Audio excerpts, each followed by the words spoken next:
Hi hello welcome to సనాతన ధర్మం channel. ముందుగా మనతో పాటు ప్రముఖ గణపతి దత్తాత్రేయ ఉపాసకులు, అమ్మవారి సేవకులు, ప్రముఖ జ్యోతిష్యులు మురళీధరం శర్మ గారు మనతో పాటు ఉన్నారు.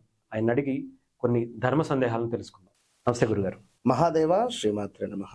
గురుగారు, అంటే ఇంట్లో చాలా మంది కొంతమంది నీట్గా ఉంచుకోరు. బట్టల పక్కన పడేయటం కావచ్చు, ఏమైనా పలిగిపోయిన వస్తువులు ఉంచేసుకోవటం కావచ్చు.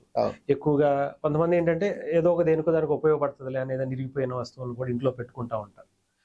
ఏదో పక్కన తర్వాత పాడేయచ్చులే అని సరిగ్గా నీట్గా బట్టలు కానీ ఏం కానీ సరిగ్గా ఉంచుకోకపోవటం, ఇవి ఎలా ఉంచుకోవటం వల్ల, ఎలా ఉండటం వల్ల ఏమన్నా ఇబ్బందా?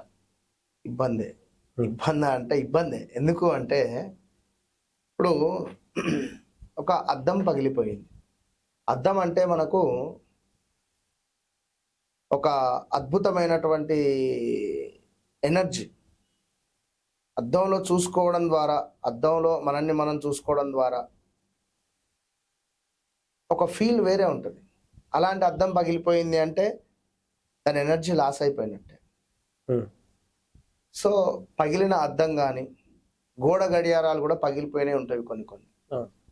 అదేవిధంగా ఈ గోడ గడియారాలలో కూడా ఎగ్జాక్ట్లీ డబ్బా ఆకారంగా ఉండేది ఉండకూడదు, రౌండ్ షేప్లో ఉండేదే పెట్టుకోవాలి.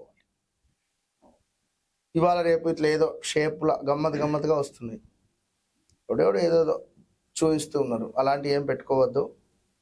చిరిగిపోయిన వస్తువులు కానీ, ఫర్నిచర్స్ కానీ, ఇనుము రిలేటెడ్ కానీ, తుప్పు పట్టినవో, చిరిగిపోయినవో, విరిగిపోయినవో వీటిని మనము ఇంట్లో నిల్వ పెట్టరాదు. దీనివల్ల మనకు ఆరోగ్య సమస్య కానీ, లేదా ఆర్థిక సమస్య కానీ, లేదా ఒక బద్ధకస్తం కానీ, లేదా భార్యాభర్తలలో అన్యోన్యత లోపించడం కానీ, లేదా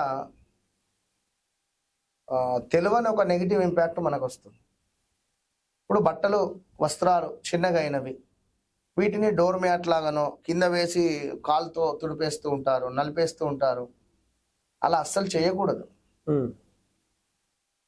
దానం కూడా ఇస్తూ ఉంటారు. ఇగో మా మనవరాలకు చిన్నగా అయింది, మన పెద్ద చిన్నగా అయిపోయింది డ్రెస్సు, మా మనవరాలు పెరిగింది, ఇగో నువ్వు ఉంచుకో అని చెప్పి దానం చేస్తారు. వాటిని పిండి ఐరన్ చేసి ఇవ్వాలి. మీ బాధ్యత. ఇవ్వాలి అని అనుకుంటే, ఇవ్వాల్సి వస్తే అట్లా నీట్గా చేసి ఇవ్వాలి. ఎటుపడతట అట్లా ఇవ్వకూడదు. అది గమనించుకోండి. సో ఏది ఏమైనప్పటికీ కూడా మనము ఇలాంటివి చేయడం ద్వారా ఇంట్లో రాహువు ఎనర్జీ పెరుగుతుంది, శనికి సంబంధించినటువంటి ఎనర్జీ పెరుగుతుంది. సో తప్పకుండా స్నానం చేసే నీటిలో రోజ్ వాటర్ కలుపుకొని స్నానం చేయాలి. ఇల్లు తుడిచేటువంటి క్రమంలో రాళ్ళ ఉప్పును కొంత గోరువెచ్చ నీటిలో వేసి మీరు తప్పకుండా ఇల్లు మొత్తము తుడడం ద్వారా మంచి ఎనర్జీ ఫామ్ అవుతుంది. ఇలాంటి వస్తువులు ఇంట్లో పెట్టుకోకూడదు. పరిగిపోయిన దేవతా అర్చన చేసేటువంటి ఈ యొక్క ఫోటోలు కూడా పగిలిపోయినవి పెడుతూ ఉంటారు, లేదా పగిలినవి అని చెప్పి ఎక్కడైనా నదిలో పారేస్తుంటారు, ఎక్కడైనా చెట్టు కింద పెడుతూ ఉంటారు. వాటిని రిపేర్ చేయించుకోండి. అద్దం ఒకటే కదా పగిలింది, అద్దం చేంజ్ చేసుకోండి. ఎందుకంటే ఎప్పటి నుంచో ఇప్పుడు ఇంట్లో ముసలోళ్ళు పాతగా అయిపోయారని చెప్పి వారిని మనం తీసుకువెళ్ళి బయట పారేయం కదా.